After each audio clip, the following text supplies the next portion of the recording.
classe. Kleber, o zagueiro artilheiro, domina na área e manda de curva, no canto esquerdo do goleiro Edinho. Palmeiras 2, Santos 0. Agora é tocar a festa até o sol raiar. 0. O gol da vitória, o gol do segundo título em 98. Lá vem o Zinho, saiu pra pancada, tirou forte, Paulo César largou, olha a sobra!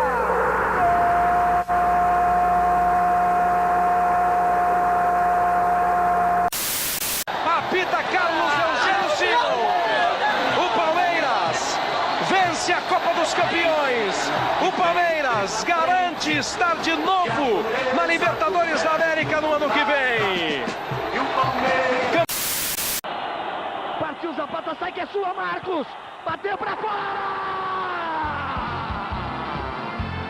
Acabou! Acabou!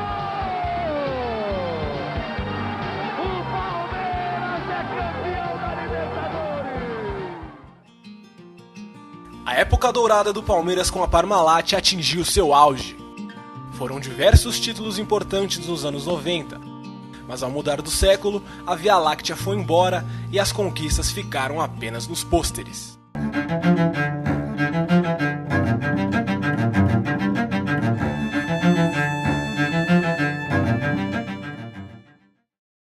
O Palmeiras precisava derrotar o Vitória para escapar da segundona. Em vez disso, levou uma surra que deixou a torcida aos prantos. A era de sonhos havia ficado para trás, muitos craques foram embora, o Palmeiras teve que se reinventar como um todo. De 2000 a 2012 foram muitos fracassos, crises políticas.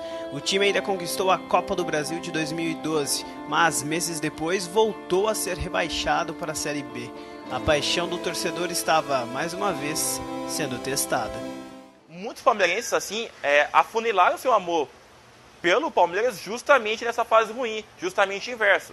Pois na época da Parmalat você poderia se acomodar, porque todo ano o Palmeiras é campeão, todo ano estava em alguma final. Naquela época foi justamente o contrário. E eu lembro que até 2012, o sofrimento, principalmente dos torcedores que eram da minha idade, assim, era grande porque a gente nunca tinha visto o Palmeiras ser campeão de algo grande.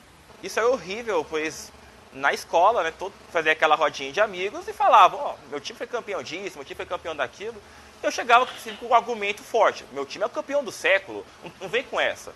Só que havia essa carência de títulos. E eu queria ver o Palmeiras desse jeito, eu queria ver o Palmeiras do jeito que ele deveria ser, campeão. Do jeito que meu pai me falava que era e do jeito que eu, pequeno, me acostumei a ver o Palmeiras. Eu sou uma pessoa relativamente otimista para as coisas da vida, mas o Palmeiras me fez pessimista. Eu sempre espero o pior do Palmeiras. Se vier alguma coisa de boa, eu vou curtir pra caramba, porque é o meu time. Tá na minha pele, tá no DNA. Mas você sempre espera alguma coisa de pior. Depois desse período que a gente começou a ter toda esses insucessos no brasileiro, a gente começou a perceber que estava ficando muito. O Palmeiras não conseguia chegar nem para disputar o título. A gente conseguia talvez uma Libertadores, assim. O Campeonato Brasileiro é muito legal de ganhar porque é o título que te faz ser campeão brasileiro, caramba. É o principal campeonato disputado dentro do seu país. E você vê os seus rivais ganhando recentemente. E o pessoal fala, o Palmeiras não sabe jogar em pontos corridos. É uma bobagem, porque o Palmeiras ganhou um monte de título paulista. Essa característica do Palmeiras de sempre ficar ressabiado não é um pessimismo, mas é o que a história do Palmeiras mostra, né? Eu acho que o símbolo do Palmeiras é ganhar a Copa do Brasil e cair no mesmo ano. Não tinha o peso de ganhar um brasileiro porque a gente estava numa fila, porque não tinha fila. Entre 94 e 2016, nós ganhamos Libertadores, ganhamos Paulista, 3 Copas do Brasil. Então não tinha um peso de fila, tinha o peso de ganhar um brasileiro de novo. Quando aconteceu depois de muito tempo em 2009, que deu aquela escapada do título, foi um baque assim monstruoso. Eu lembro que eu já tava brigando com a minha mãe que eu ia ir no último jogo para ver o Palmeiras ser campeão, que eu ia ver o Palmeiras ser campeão brasileiro. E eu tava totalmente empolgado com isso e foi como se fosse assim, ó. E o título que tava na nossa mão simplesmente escapar e no final do ano a gente nem ir pra Libertadores. Eu acho que é por isso que os palmeirenses reclamam um pouco dos pontos corridos. Pontos corridos são 38 sofrimentos. O mata-mata, você tem tensão e alívio, tensão e alívio, tensão e alívio. Ou tensão e decepção e acabou. Mas é tensão e alívio. A Copa do Brasil foi assim. O caminho do Palmeiras rumo às grandes conquistas parecia muito distante. Uma nova geração surgia sem ver o Palmeiras em seu posto de campeão nacional. Mas uma das soluções estava por vir. E quando veio, encantou muita gente.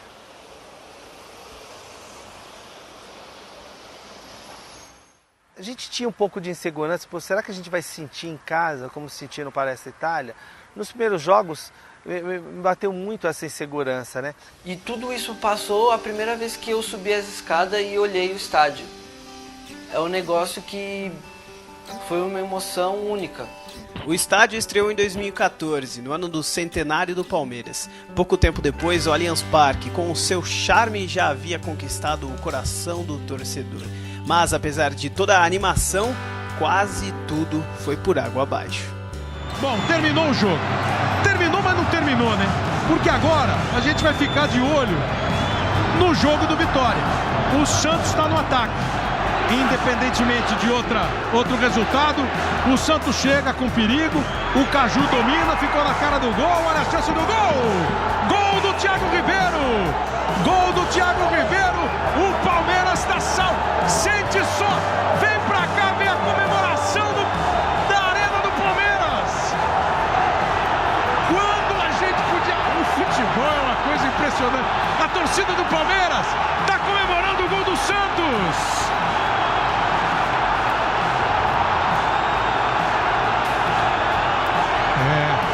Nessa hora, esse esporte é definitivamente emocionante, né?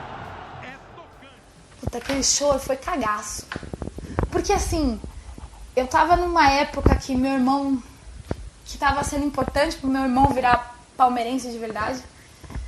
A gente tava com aquele puto estádio lindo, mas aquele ano, naquele novo estádio, a gente não podia ficar com essa mancha. Foi mais de desespero mesmo. Isso, foi um alívio. Puta, passamos. Vai ser zoado, vai ficar pra posteridade, vai todo mundo ainda comenta. Ah, eu te vi chorando naquele jogo que o Palmeiras quase caiu. Ah, eu te vi comemorando. Tem uns amigos santistas que eu gosto de chamar de vice e eles vivem me mandando também. Ah, eu vi você comemorando nosso gol, sua trouxa. Então, enfim, fico com esse mico pro resto da minha vida, mas graças ao bom Deus a gente não manchou nossa história. Aquele ano o Palmeiras só não caiu por incompetência dos outros times, entendeu? É isso que mais revolta. Passado o susto, era hora de se mexer para não correr esse risco de novo. Por isso, em 2015, tudo começou a mudar. Então, em 2016, eu estava muito abismado para saber como que seria o ano do Palmeiras. Eu esperava um título, não sabia qual. De 2015 para 2016, o time teve reforço, né? O Palmeiras ele se reforçou, ele não teve baixas tão determinantes, ele se reforçou e eu percebi assim, se não for agora, vai ser difícil em outro momento. Eu percebia que o time estava com uma gana monstruosa, assim. Um dos grandes acertos do Paulo Nobre foi justamente na segunda gestão dele ter contratado Alexandre Matos. Alexandre Matos, um dos diretores de futebol mais badalados da época, era o atual bicampeão brasileiro pelo Cruzeiro. Desembarcou na academia de futebol contratando geral. 25 jogadores chegaram ao Palmeiras. A maior novela do futebol brasileiro nos últimos tempos chegou ao fim neste domingo. O Palmeiras, quietinho, driblou o Corinthians e São Paulo e acertou o contrato com Dudu, ex-atacante do Grêmio que pertence ao Dínamo de Kiev. E entre outros grandes reforços, Dudu foi um dos protagonistas da Copa do Brasil em 2015, contra o Santos na final. A vitória nos pênaltis, porém, começou muito antes da bola rolar.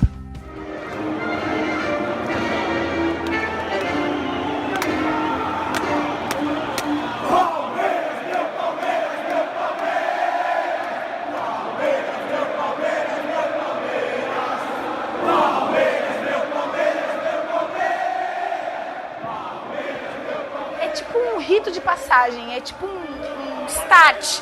É tipo a musiquinha do videogame antes de começar o jogo. Precisa ter, senão não tem graça. E aí eu vi alguém cantar e achei da hora. Eu falei, pô, que louco. E eu lembro que uma das primeiras que eu cantei lá, o meu setor, que é cheio de amendoim, uma galera começou a ficar meio brava e começou...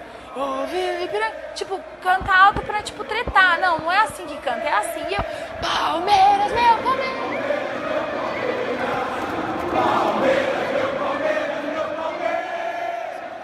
sei de um jogador do Palmeiras me confidenciou que eles sentiram que o Palmeiras ia ser campeão na hora que a torcida do Palmeiras cantou o nosso hino nacional, que já está famoso. O nosso hino nacional, esse jogador disse que olhou para os jogadores do Santos e ele falou para o lado, para os jogadores, meu, nós vamos ser campeão. Os caras tremeram já no hino.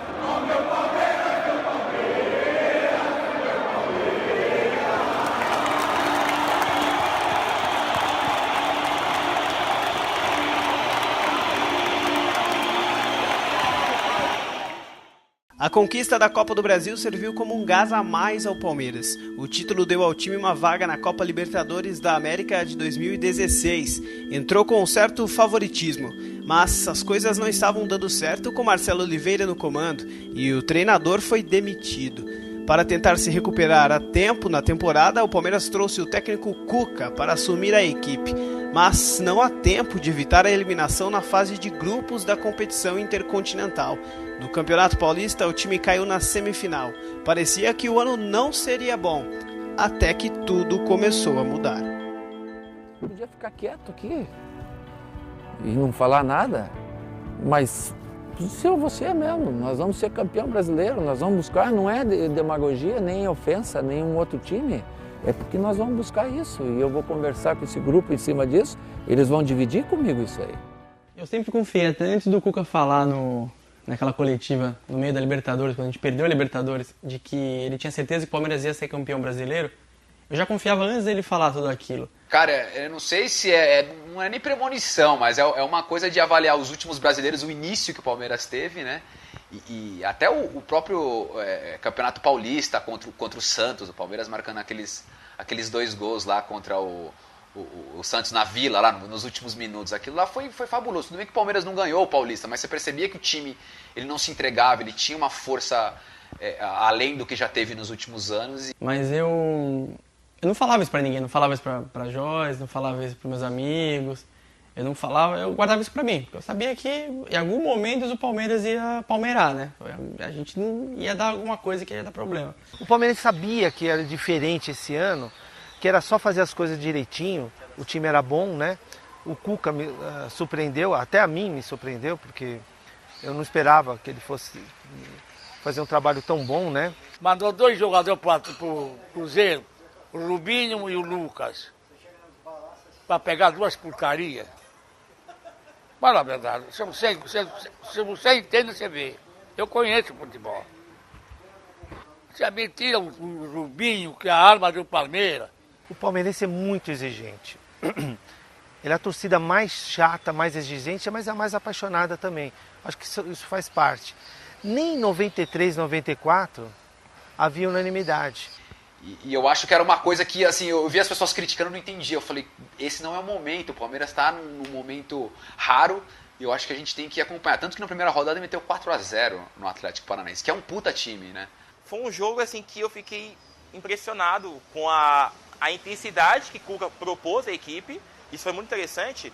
E uma coisa que o Palmeirense é fantástico. Nós não precisamos que alguém bata no nosso ombro e fale, ó, você está muito empolgado, vai com calma. Quando nós fizemos 4-0 no Atlético Paranaense, veio aquela empolgação e logo em seguida nós mesmos, vamos com calma, é um caminho muito longo. Primeiro jogo fomos lá, enfiamos 4 em casa, depois deu aquele deslize contra a Ponte Preta. Então, eu tinha dentro de mim que não tinha time melhor que a gente no Brasileiro. A gente tinha um técnico bom, que a gente não teve em 2015 nem no começo de 2016. A gente tinha um elenco bem fechado, a gente tinha peças de reposição, a gente tinha torcida em cima. Onde a gente ia, a gente tinha torcida. A gente passou a não perder fora de casa. Então, a gente foi escalando uma montanha que não aparecia alguma bola de neve para jogar a gente para baixo de novo. E o time embalou no campeonato, mas entre aquelas coisas que só acontecem com o Palmeiras, em julho, o ídolo e capitão Fernando Praz sofreu uma lesão no cotovelo direito. E foi confirmado que, além de perder os Jogos Olímpicos no Rio de Janeiro com a seleção brasileira, ficaria de fora também de toda a temporada. Para o seu lugar, Wagner assumiu o gol do time titular, mas após algumas partidas ruins, o goleiro perdeu seu lugar na equipe. O torcedor talvez tivesse motivos para se desesperar, mas a salvação estava ali mesmo. Jailson, de 35 anos, terceira opção no elenco. entrou e salvou a pátria. Ele é daqui de São Paulo, ele estava lá no Ceará, mas é de São Paulo, aqui de São José dos Campos. O cara pegou tudo, não perdeu nenhum. O que perderam 1-0 não era ele, era o goleiro do time de baixo, não é verdade? Esse foi a sorte do Palmeiras, foi esse goleiro aí. No final do jogo contra o Vitória, teve uma bola que o cara do Vitória acertou, mas era num ângulo, velho. E ele deu uma defesa, espalmou para escanteio. Eu falei, meu, esse cara tem que ser a salvação. Tipo, a sorte tem que sorrir uma vez pra gente. Tipo, o roteiro de história bonita tem que ser uma vez pro nosso lado, entendeu? E dessa vez finalmente foi. Além de Jailson, outras peças importantes ganharam força no decorrer do campeonato. Moisés, Tietê, Jean, Mina, Vitor Hugo, o interminável Zé Roberto e Gabriel Jesus. Com um time entrosado, o Palmeiras foi colecionando diversas vitórias importantíssimas. A gente não ganhava jogo contra o Sport na Ilha do Retiro há 350 anos.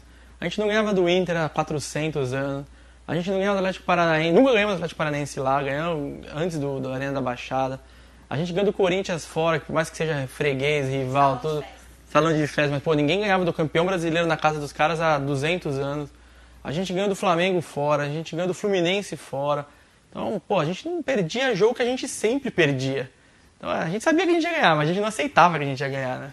Continua adiantando a marcação, obrigando o Flamengo a se virar. Errou César Martins, olha a chance do Gabriel, ficou na cara do gol!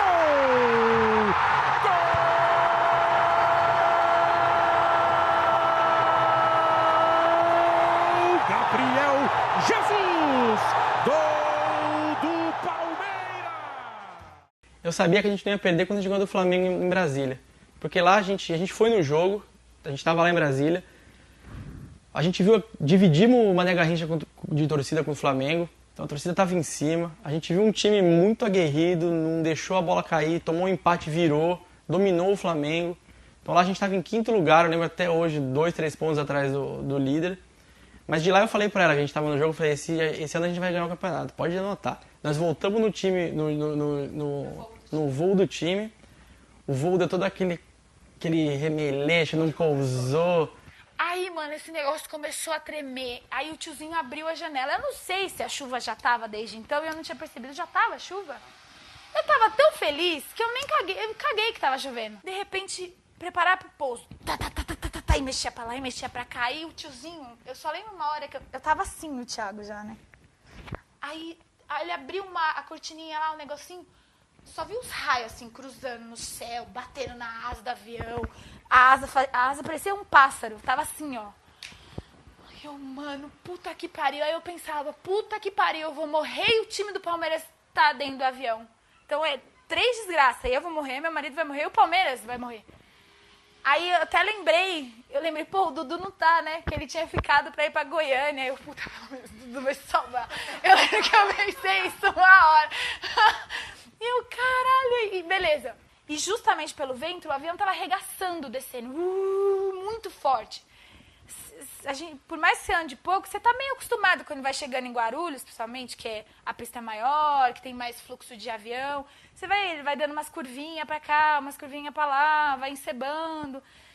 Ele não teve curvinha, não teve nada, né, tia? Ele só desceu a milhão, assim. Aí, de repente, só viu um risco de asfalto, assim, que já era da pista, e ele fez... Mas na hora desse... Ele arremeteu. Mano, na hora desse... Olha, se eu via grito lá na frente, se eu olhava assim que eu tava no corredor, eu sabia mais ou menos onde o Zé tava e o Alexandre Matos. Eles estavam, tipo, de mão dada, sabe? Assim, tipo, já em oração. Não tem condições de descer em Guarulhos, Congonhas já tá fechado, porque já tinha passado da meia-noite essa hora. E Campinas, que era o centro do tornado, também não tava bom. Aí a gente foi parar no Galeão. Eu fui trabalhar direto com a camisa do Palmeiras, barbudo, tive que enganar minha chefe, porque no dia seguinte tive que trabalhar às 9 horas direto. Mas lá no voo que arremeteu, a gente viu que era um time unido, a gente viu um time... Dentro de campo a gente já tinha visto. No voo a gente reforçou. Falei, putz, esse ano é nosso. Eu lembro que em 2016 foram vários jogos fundamentais. Aquele jogo que a gente ganhou do Inter lá, depois de 19 anos. Aquele gol do Eric. Eu acho que ele foi contratado só pra fazer aquele gol, né? Um jogo que eu achei também que foi fundamental pro Palmeiras se consagrar no título foi o jogo contra o Figueirense fora de casa, que eu lembro que o Flamengo poderia nos passar, até chegou a nos passar por alguns segundos, e o Jean fez o gol de pênalti. O Palmeiras e o Flamengo se consolidaram na disputa pelo título. Os dois clubes travaram uma verdadeira batalha dentro e fora de campo. No entanto, uma coisa especial incomodava demais os palmeirenses. Olha, eu acho que o Palmeiras, historicamente, foi um clube perseguido.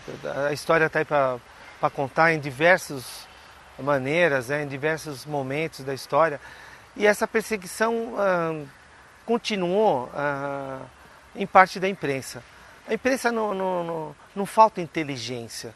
Eu acho que sobra maldade. Quando o Palmeiras consolidou a liderança, o Palmeiras talvez tenha jogado seguro para manter a liderança. Não quer dizer que seja feio, talvez seja competitivo a palavra. Tanto que antes mesmo, no Campeonato Brasileiro, um jogo que marcou muito foi aquele Palmeiras e Corinthians no Pacaembu, que o gol da vitória foi do Dudu. E o Cuca, ele simplesmente engoliu o Tite. Ele fez uma marcação de encaixe, ele engoliu o Tite. O Corinthians não conseguiu jogar nada naquele jogo, só teve a chance real do Corinthians, foi o pênalti que o Fernando Praz defendeu e logo em seguida o Dudu fez o gol. Mas aquele jogo, para mim, mostrou a capacidade e a inteligência tática do Cuca. Então, o aspecto lá, o Cuca Ball e tudo mais, eu achei muito injusto. Eu pensei que fosse muito injusto para o momento. Essas historinhas que foram inventadas durante o campeonato tinham muito intuito de tentar desestabilizar justamente o lado que sempre prejudicou o Palmeiras, que é o lado psicológico. Tá na cara que eles faziam aquilo para ganhar ibope, para ganhar visibilidade. E eles sabem que a nossa torcida é uma torcida aguerrida. Você pode falar mal do meu filho, mas não fala mal do Palmeiras. Então, eles sabiam que ia ter troco. Mas eu acho que o Cuca aí, ele soube lidar muito bem, virar a chave dentro do elenco. Ele, não tenho dúvida que ele pegava tudo aquilo e jogava na cara dos jogadores e falava, vocês vão aceitar isso aqui? Vocês vão deixar os caras falarem que é Cuca-Ball? Na base do Cuca-Ball ou não, o Palmeiras decolou no Brasileirão. Com o Flamengo logo atrás, estava na hora de exorcizar um fantasma que infernizava os palmeirenses desde 2009. Quando no Palestra Itália lotado, o time foi derrotado pelos cariocas que viriam a ser os campeões daquele ano. E o jogo contra o Flamengo colocou à mesa tudo aquilo que nós havíamos sentido em 2009. Aquele fantasma, aquela pressão, aquele sentimento de a gente perder para o Flamengo, o Palmeiras não vai conseguir mais nada. Quando a Alan Patrick fez o gol, passou muita coisa na minha cabeça. Voltou o Thiago de 2009, é difícil até falar. É o Thiago mexendo no bolo de aniversário, não querendo comer porque perdeu todo o apetite, pois o time tinha tudo para ser campeão, contratou o técnico tricampeão brasileiro pelo São Paulo, que era o Muricy Ramalho. Ou seja, não tinha como passar por aquilo novamente. É injusto, o Palmeiras não merece passar por isso. Tanto que quando o Gabriel Jesus, totalmente desgastado pela seleção brasileira, fez aquele gol de empate, foi o desabafo mais honesto que eu tive naquela casa. Eu chorei muito. Eu não gritei aquele gol. Eu gritei todos os gols do Palmeiras nesse campeonato. Mas aquele gol eu não consegui gritar. Eu chorei. Direito a esses 10%, o Moisés já atravessou o campo inteiro, arremessando, buscando o Mina. Mina tocou de cabeça para trás, ela vai cair no Jesus. Gabriel Jesus limpou, bateu pro gol!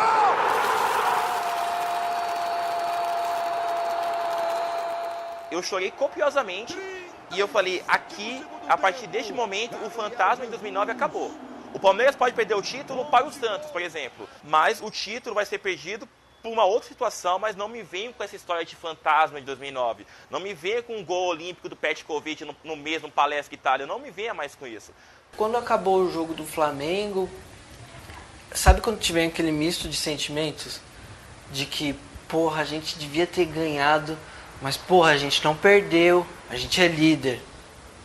E aí ia vir o jogo do Corinthians.